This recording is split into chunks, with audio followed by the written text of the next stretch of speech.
Today we'll walk you through 9 bioengineered foods you should never keep in your kitchen, yet many of us eat them every day. You grew up with corn. Sweet, sunny, harmless. Boiled on a summer afternoon, roasted at a county fairground into the breakfast you loved. But the corn most of us eat today isn't the same plant that once stood tall in Midwestern fields. It has been rewritten in a lab quietly, efficiently, and almost invisibly. More than 90% of the corn grown in the United States is now bioengineered, built to survive insects and herbicides that would kill ordinary crops. At first, it sounded like progress. Stronger harvests, fewer pests, better yields. Yet somewhere between the promise and the plate corn, stopped being a simple grain and became a complex system. A product designed to serve factories more than families. You'll find it everywhere. In the syrup that sweetens your soda, in the starch that thickens your soup, in the oil that crisps your fries, even in the feed that fattens livestock before they reach your table. Corn's transformation has been so complete that it hides behind a dozen different names. Dextrose, maltodextrin, high fructose corn syrup, cornstarch, each one sounding harmless, even familiar. But behind that familiar taste lies an industry built on engineering rather than agriculture. The small contains a bioengineered ingredient label if it appears at all, sits quietly on the back of a bottle or box. Under current U.S. law, if a corn ingredient has been refined so much that no trace of genetic material remains, companies don't have to mention it. So most products made with corn syrup or oil slip through the cracks legally invisible, nutritionally altered, and widely consumed. That matters more than it seems. Not because bioengineering is evil, but because we no longer know exactly what we're eating. Several independent reviews have shown that high intake of refined corn derivatives can disrupt gut microbiota, raise triglyceride levels, and contribute to metabolic strain in older adults. These aren't dramatic overnight effects they build, slowly changing how the body handles sugar, fats, and inflammation.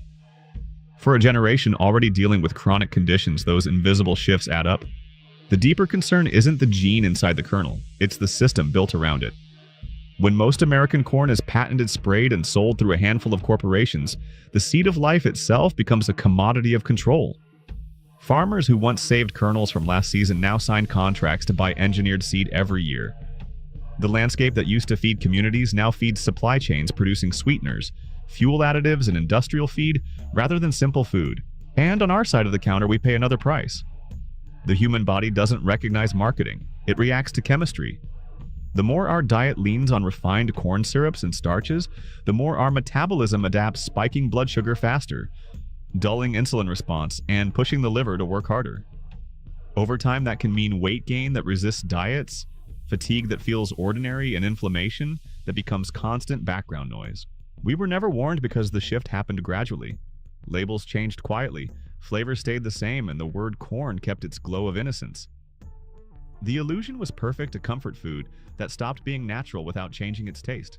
So next time you pour syrup, open a snack bag, or taste that familiar sweetness, remember, it's not just flavor, it's design. A design that started with good intentions but drifted away from transparency. If corn was engineered for sweetness, soy was engineered for survival. One became the taste of comfort, the other became the glue that holds the modern food system together. And somewhere along the way, soy stopped being just a humble bean and became one of the most quietly modified crops on Earth. It started with good intentions. In the early 1990s, scientists and seed companies promised a smarter way to farm. They designed soybeans that could survive herbicide sprays, specifically glyphosate, allowing farmers to kill weeds without harming the crop. It was efficient, predictable, and profitable. The result was the Roundup-ready soybean approved in the mid-90s and quickly adopted across the Midwest. Within a decade, bioengineered soy had become the backbone of U.S. agriculture. The goal sounded noble: fewer pesticides, higher yields, and food security for a growing population. For a while, it seemed to work. Farmers saw lower losses, fields stayed cleaner, and global demand for soy products exploded. From animal feed to salad dressings, from cooking oil to protein powder, soy quietly became one of the world's most traded ingredients. But progress has a way of reshaping itself. Over time, weeds developed resistance to the same herbicides soy was built to withstand. Farmers had to spray more, not less. Fields became dependent on a narrow set of chemicals, and patented seeds renewed each season. What began as a scientific fix for hunger evolved into a cycle of control, easy to manage, hard to escape. And that's where it reached us, the consumers. We started seeing soy everywhere even when we didn't notice. It's in your chocolate bar, helping the ingredients stay smooth. It's in your stir-fry sauce, giving it that silky texture. It's in your bread, your plant-based milk, your vitamins, and your snacks. Most of it comes in the form of soybean oil or soy lecithin ingredients, refined so deeply that food companies don't have to mark them as bioengineered. It all looks clean, but it isn't simple. When soy is broken down and reassembled this many times, its nutritional character changes. The traditional forms tofu, miso tempeh balance natural proteins with enzymes and fermentation that help digestion. But the refined versions, stripped of those natural buffers, behave differently inside the body. Research in recent years has linked overconsumption of processed soy to subtle hormonal effects, especially in people with thyroid sensitivity or existing metabolic stress. Scientists still debate the scale of risk, but the direction of concern remains steady too much too often and too artificial. Even the soil has changed. Continuous planting of engineered soy depletes biodiversity, leaving fields vulnerable to drought and disease. Residues from herbicide use leach into surrounding waterways, and small farms struggle to compete with industrial contracts that demand uniform seed strains. What was once a symbol of agricultural strength has turned into a story of dependence between farmers, corporations, and chemistry. Nutrition experts now offer a balanced warning. They're not against soy itself, only against its industrial shadow. The message is simple: traditional soy can nourish. Processed soy can mislead. What used to come from the farm now comes from the refinery. Picture a family at dinner. For years, they believed soy was the healthy choice: soy milk in the morning, tofu stir-fry at night, a handful of soy snacks before bed. But now, as they read more and learn where most soy truly comes from, they pause. The plates are still full, but the confidence isn't. The meal hasn't changed, their understanding has. Soy began as a promise of sustainability. Today, it stands as a mirror for our food system, showing how good ideas can drift when profit outweighs purpose. What really happens between a bright yellow flower and that golden oil sitting on your kitchen shelf? Canola's story isn't about farms or fields anymore, it's about what happens after the harvest. The journey from seed to bottle is no longer natural. It's engineered, refined, and reconstructed to look perfect even when it's not. Almost all canola grown in North America today is bioengineered. The seeds are built to resist herbicides and deliver maximum yield. On paper, that sounds efficient. In practice, it's a system built for industry and profit, not for people. Once harvested, the seeds are crushed into a dense, dark paste and sent into massive extraction tanks. To pull out every drop of oil, manufacturers rely on intense pressure and chemical solvents, usually hexane, a process that leaves behind residues barely discussed on labels. The crude oil that comes out isn't golden or pure. It's brownish, heavy, and strong-smelling. From there, it undergoes industrial transformation. Degumming removes sticky natural substances. Bleaching strips away color and cloudiness. And deodorizing at very high heat erases odor and character. What remains is a clear, thin liquid that looks like health but has lost its original life. Each stage is designed to make the product easier to sell. Degumming helps it move through pipelines without clogging. Bleaching makes it look fresh for months. Deodorizing removes any trace of the plant it came from. These are brilliant engineering achievements, but every fix takes something away. During refining, natural antioxidants such as vitamin E and fragile omega-3 fats are destroyed. The oil's faint nutty aroma disappears, replaced by a silence that suits marketing better than nutrition. What was once a natural ingredient becomes a commodity built for durability, not for nourishment. For the average kitchen, that durability feels comforting. Canola doesn't smoke as easily as olive oil. It fries evenly and leaves little residue. It's cheap and dependable. But those same qualities reveal the cost of convenience. Natural oils change with heat because they are alive. They brown foam and carry flavor. When an oil doesn't move, doesn't darken, doesn't smell of anything, it's not purity, it's absence. Doctors and nutrition experts keep repeating that the issue isn't poison, but proportion. The more an oil is stripped down and reheated, the more its fat profile shifts. High-temperature refining wipes out beneficial omega-3s and leaves an excess of omega-6s, a quiet imbalance that encourages inflammation. Over years of daily use, that imbalance may influence blood lipids, raise arterial stiffness, and dull the body's natural metabolic rhythm. You won't feel it in a day, but it accumulates, slowly shaping how the body handles fat and energy. Now compare that to genuine cold-pressed canola produced mechanically without solvents. It carries a soft golden hue, a light aroma, and a touch of warmth on the tongue. Signs of natural compounds still present. It spoils faster because it's alive. Industrial canola, on the other hand, smells of nothing, lasts forever, and costs less. The sensory loss mirrors the nutritional one. In chasing stability, we traded away integrity. So what should you do? Don't fear the oil, but don't worship it either. If a bottle claims to be heart healthy, turn it around and look for clues: cold-pressed, expeller-pressed, or non-GMO. Use canola sparingly for quick frying, but rely on olive avocado or even traditional fats like butter or ghee for richer meals. Rotate, don't repeat. That's the quiet rule of balance. The next time you watch that golden layer shimmer under the light, remember clarity is not the same as purity. What looks perfect often hides the cost of being engineered. And if canola was made to look pure, then sugar was made to taste innocent, and that illusion runs even deeper. 4 sugar beets. Over 90% of all sugar beets grown in the United States are genetically engineered to resist herbicides.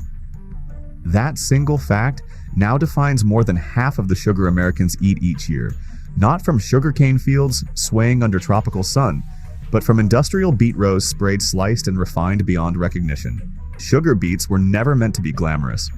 Their earthy roots, pale and heavy, turned valuable only after technology found a way to squeeze sweetness from their flesh.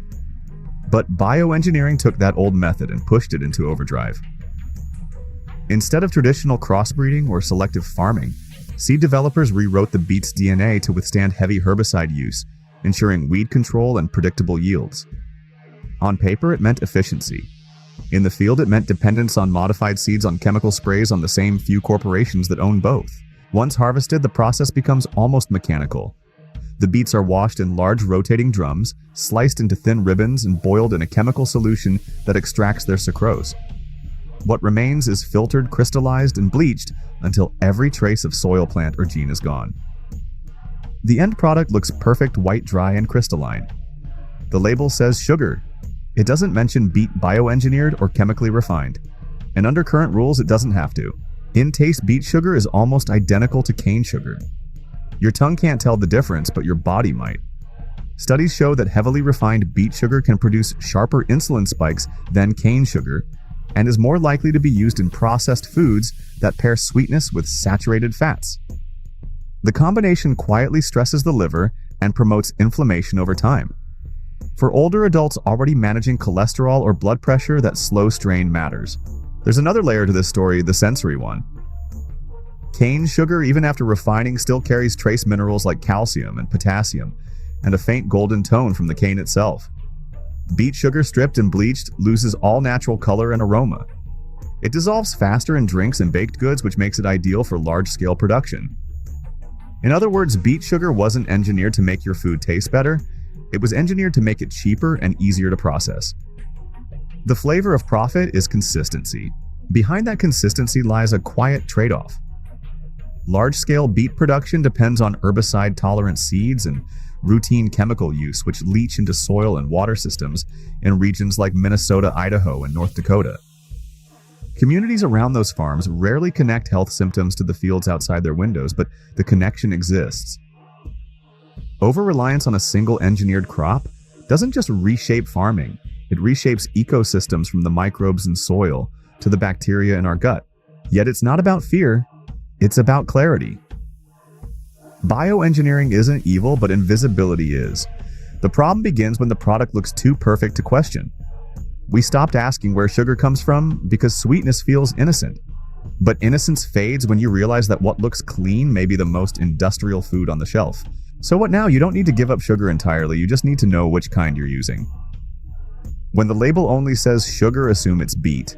Look instead for pure cane, sugar, raw sugar, or organic sugar, words that usually signal simpler sourcing and less chemical interference. And when you can replace part of that sweetness with honey maple syrup or fruit ingredients that still remember where they came from. The goal isn't to erase sweetness from your life, it's to bring it back to its roots where sugar was something grown, not engineered. Apart from everything you've heard so far, Papaya tells a more bitter story about science and food. In the early 1990s, a disease called Papaya ring spot virus began sweeping through Hawaii's orchards. What started as faint yellow circles on the fruit's skin turned into a slow catastrophe. Within a few years, more than half of all papaya trees on the islands were gone, their leaves curled, trunks scarred, and fruits deformed beyond sale. For small farmers, it wasn't just loss, it was the end of a way of life. When no pesticide or pruning worked, scientists tried something radical. Researchers at the University of Hawaii and Cornell inserted a small, harmless fragment of the virus's genetic code into papaya plants, training them to recognize and block infection. The first engineered varieties, Rainbow and Sunup, were planted in 1998. Yields rebounded almost immediately, exports resumed, and a near-extinct fruit was reborn. For a moment, it felt like science had saved nature at the last second. But time softened the celebration. The very rescue that protected papaya also narrowed it. As global markets demanded more, farmers kept replanting the same resistant line. Cross-pollination blurred boundaries. Wild and traditional trees slowly disappeared. The bioengineered papaya became the standard, not the exception. What once stood for diversity turned into uniform perfection. Today, nearly every papaya sold in the United States, and almost every fruit grown across Hawaii, is a descendant of that modified seed. On the outside, it looks the same: glossy skin, bright orange flesh, neat shape. Yet something subtler has changed. The fragrance is lighter, the sweetness more even, the texture firmer. The fruit that once ripened with personality now ripens with precision. You can taste the success, but not the story behind it. Scientists still describe it as a triumph of plant genetics, and they're right in many ways. Without that modification, papaya might have vanished from markets altogether. Still, a few researchers and environmentalists warn that such genetic uniformity leaves crops vulnerable to the next wave of disease, and that dependence on patented seed strains gives farmers less freedom than ever. The debate isn't about danger, it's about definition. When do we stop improving nature and start replacing it? Perhaps this is what adaptation looks like in the modern age. The papaya we eat now is safe, plentiful, and reliable. The one we lost was irregular, fragrant, and deeply tied to its soil. We gained stability but lost surprise. For many growers, that feels like a fair trade. For others, it feels like a quiet grief. At sunrise on the Big Island, a farmer stands in the same field his father once tended. The trees are taller now, the fruit flawless, the profit steady. He picks one, cuts it open, and tastes it slowly. It's good, clean, sweet, almost perfect. He nods, half smiling, half remembering. The farm survived, the fruit survived, but the old taste, the one his father used to brag about, belongs to a world that no longer exists. That big glossy squash on your counter looks healthy, almost perfect. But don't fall for it just yet. Inside that brightness hides a story far more complicated than it seems. What you're looking at might not be what you think it is. Because for nearly 3 decades, the summer squash, that gentle, unassuming symbol of home gardens, has quietly split in two, one natural, one engineered, and no one can truly tell which is which. Since 1995, part of the U.S. summer squash family, including zucchini and yellow crookneck, has been bioengineered to resist viral infections like zucchini yellow mosaic virus and watermelon mosaic virus. These diseases once made entire fields collapse, their leaves curling their fruits mottled and unmarketable. So scientists stepped in. By inserting a small fragment of viral DNA into the squash's own genes, they built a plant that could never get sick from those viruses again. Farmers loved it no more, ruined harvests, no more risky seasons. But no one told the shopper standing in front of the produce aisle that the squash had quietly changed. You can't spot the difference. The engineered and the natural grow side by side in the same fields, sold in the same bins, cooked in the same pans. They share the same glossy skin, the same delicate ridges, the same promise of freshness. The only time you might sense something off is when you slice it open. The flesh is firmer, less fragrant, the flavor flatter. And by then it's already in your dinner. That's what makes squash different from papaya or corn. It never had a crisis to announce its transformation. There was no headline, no scientific rescue mission. The modification entered quietly through commercial seed catalogs, marketed not as innovation but as convenience. Over time, those virus-resistant strains became the default. Traditional seeds disappeared from stores, replaced by hybrids that guaranteed uniformity. Cross-pollination spread the engineered genes to nearby crops, and within a few growing cycles, the wild squash lost its genetic individuality. The change wasn't visible, but it was complete. For farmers, it was a relief. Fewer losses meant steadier income. For distributors, it was perfection, a vegetable that looked the same in every shipment, every season. But for the rest of us, the ones who believed that the food in our gardens still belonged to nature, something subtle slipped away. Diversity, surprise, that small imperfection that once gave each harvest its own signature taste. The health issue here isn't about DNA or danger, it's about what surrounds the process. Fields of identical plants attract the same pests year after year, forcing heavier chemical control. The vegetables last longer but lose vitality. Long cold storage and repeated handling dull the enzymes that help digestion and reduce inflammation naturally. So it's not an allergy or poison that creeps in, it's fatigue. The kind that doesn't hit overnight, but shows up in small ways. Meals that feel heavier, digestion that feels slower, and flavor that feels muted. Agronomists like to say that biosquash is functionally safe. They're right, it won't harm you today. But what they rarely say is that safety isn't the same as balance. Nature's strength comes from variety, and every time a single strain dominates, resilience fades a little more. So when you pick up that perfect-looking squash, remember that the easiest beauty often hides the hardest truth. Maybe you'll taste it tonight, or maybe you never will. But someday when every squash tastes exactly the same, you'll realize the garden didn't disappear. It just stopped being alive. Golden fries, creamy mash, roasted wedges, the potato feels pure, almost untouchable. It's comfort on a plate, the taste of childhood dinners and quiet Sunday nights. But that familiar food has quietly changed. The potatoes most Americans eat today are not quite the same ones their grandparents peeled and boiled. Beneath that simple skin lies one of the most re-engineered foods in the modern diet. Since the early 2000s, major U.S. agri-tech companies like Simplot and Monsanto have marketed genetically modified potatoes under names such as New Leaf and Innate. Their selling points sound reassuring: fewer black spots, less bruising, and lower levels of acrylamide, the chemical that forms when potatoes are fried at high heat. On paper, these traits make potatoes safer and prettier. In reality, they make them something else entirely, a vegetable that's been redesigned to appear flawless even when it's not. The difference isn't visible until you cook or taste it. Fries hold their color too long. Mashed potatoes stay white on the counter, almost refusing to brown. The texture feels lighter, yet the flavor seems thinner, less earthy. It's not your imagination. These potatoes were engineered to suppress the enzymes responsible for bruising and oxidation. By silencing those genes, scientists also silenced part of what made the potato behave naturally: its ability to heal age and interact with oxygen. In exchange, it became a crop built for perfect shipping and long storage. For the food industry, that was a triumph. Less spoilage meant less waste, cleaner processing lines, and lower costs. For consumers, it was invisible progress: no strange labels, no warnings, just smoother fries and longer-lasting bags of potatoes. But the changes ran deeper than the skin. When those same enzymes were turned off, the potato's natural antioxidant defenses weakened. Over time, nutrient density dropped slightly, starch composition shifted, and the tuber's digestion profile changed. What used to feed slowly and evenly now spikes and fades like processed sugar. Worse still, the push for non-browning perfection encouraged more chemical handling along the supply chain. Factory cleaning solutions, anti-foam agents, and storage inhibitors cling better to potatoes that no longer react naturally. They look cleaner but carry more residue. Studies suggest that these residues, though small, may contribute to oxidative stress and inflammation when consumed regularly, particularly for older adults whose metabolism already slows. The problem isn't a single serving of fries. It's the quiet repetition of something that feels safe because it looks so perfect. And behind that perfection lies a cultural shift. The old potato, rough-skinned, oddly shaped, quick to bruise, once symbolized survival and humility. It didn't need science to sell itself, but supermarkets wanted uniformity, and fast food chains demanded visual precision.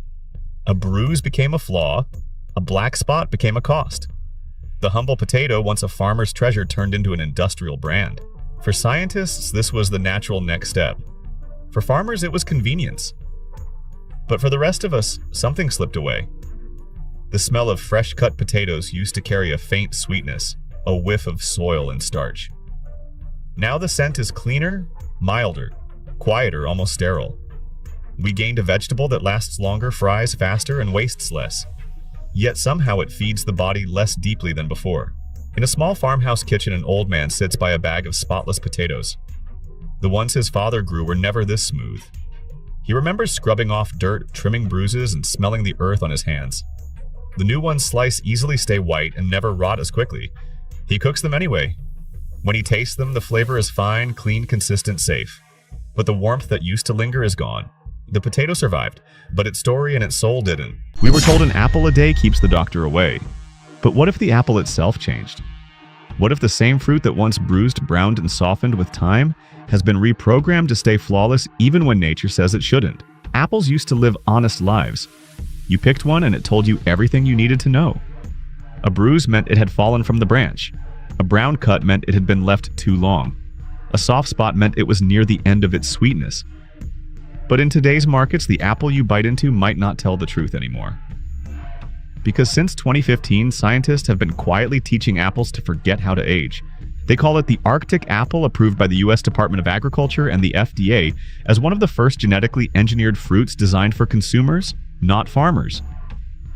By silencing the polyphenol oxidase PPO gene, the one that causes natural browning, these apples stay white and unspoiled looking for weeks, even months after being sliced.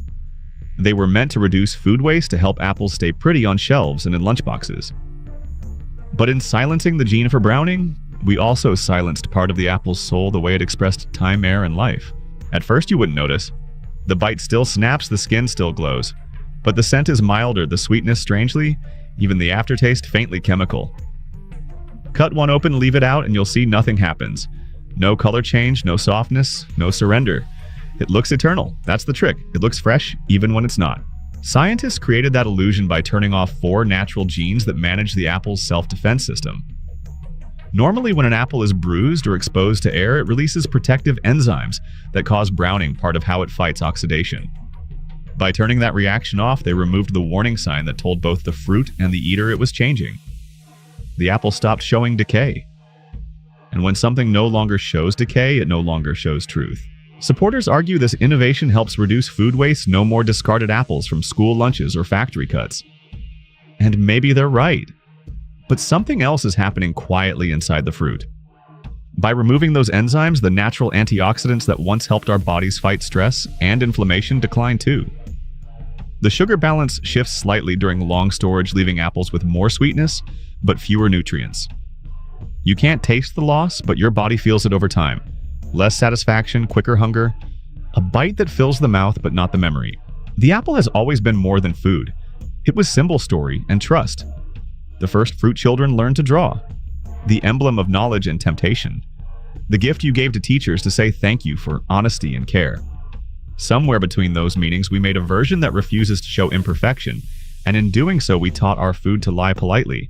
In stores now, most prepackaged apple slices, the ones you find in fast food meals or vending machines, come from these engineered Arctic lines.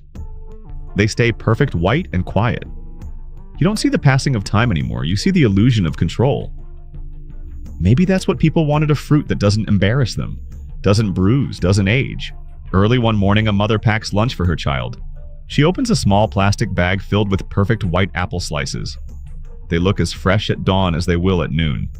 She smiles, thinking it means purity. But the apple no longer browns, no longer shows time, no longer whispers, "I was once alive." And maybe that's the saddest part. We didn't just change the apple, we changed what we expect nature to be. Let's end this video with my own story. I used to trust salmon. It felt safe, rich, red, and alive. The kind of food that made you feel virtuous just by eating it. I didn't question where it came from or how it grew. Maybe I didn't want to know. In the supermarket, it still glows under perfect white light. Thick, flawless fillets laid out like jewels. You pick one up and think of rivers, cold water, clean strength. But then you notice something: it doesn't smell like the sea anymore. It smells like nothing. No salt, no wind, no story, just chill and silence. That's when I learned the truth. In 2015, the FDA approved AquaBounty's AquAdvantage salmon, the first genetically engineered animal cleared for human consumption. Scientists had combined a growth hormone gene from Chinook salmon with another from a deep sea fish called ocean pout. The result: a salmon that grows to full size in half the time. Twice the yield, half the patience. At first it sounded efficient, even noble: more food, less waste, fewer nets in wild waters. But when you look closer, efficiency starts to feel like control. These fish never follow the rhythms of migration or season anymore. They don't rest or slow down. They just keep growing because the gene inside them never stops whispering more. And that word doesn't just change the fish, it changes the meaning of what we eat. The salmon we buy today isn't born in rivers or shaped by current. It's raised in tanks under synthetic light, its diet measured by software. Even its color, that signature pink that makes it look healthy, is added later, mixed into feed as synthetic pigment, not the natural result of krill and algae. Nutritionally, the difference hides behind numbers. Farmed and engineered salmon carry more total fat, but less omega-3, along with traces of antibiotics, pesticides, and microplastics from their feed. None of it makes you sick right away. That's what makes it hard to see. It's not poison, it's imbalance, small, cumulative, invisible. The kind that builds up slowly until what once healed now exhausts. Then there's the part no one can label the escape. Every year some of these fish slip past their enclosures and into wild streams. They look the same, but they're not. They breed, mix, and dilute what once made wild salmon wild, the genetics of endurance, memory, and instinct. One scientist described it simply: they survive, but they forget where home is. And maybe that's the real tragedy. We've turned one of nature's strongest creatures, the swimmer, that fights its way back to the place it was born, into something that never leaves the tank. A living symbol of resilience reduced to a product of convenience. I used to think salmon meant health. Now I see it as a story of ambition, our need to speed up what was never meant to rush. We wanted abundance, and we got it. But somewhere between the lab and the ocean, we lost something harder to measure. Not nutrients, not purity, just the quiet grace of letting nature take its time. We began this journey with trust in our food and our systems, and the promise that progress always meant better. But behind those spotless apples, golden fries, and perfect fillets, lies the same truth: nature was never meant to be flawless. Every bruise, every spot, every season told us something real. Bioengineered foods may not destroy us overnight. They were built with intention to reduce waste, to feed more, to last longer. But in chasing perfection, we risk forgetting what real food should feel like: the weight of soil, the scent of time, the quiet comfort of imperfection. The answer isn't fear, it's awareness. Look closer, buy slower, ask where your food comes from.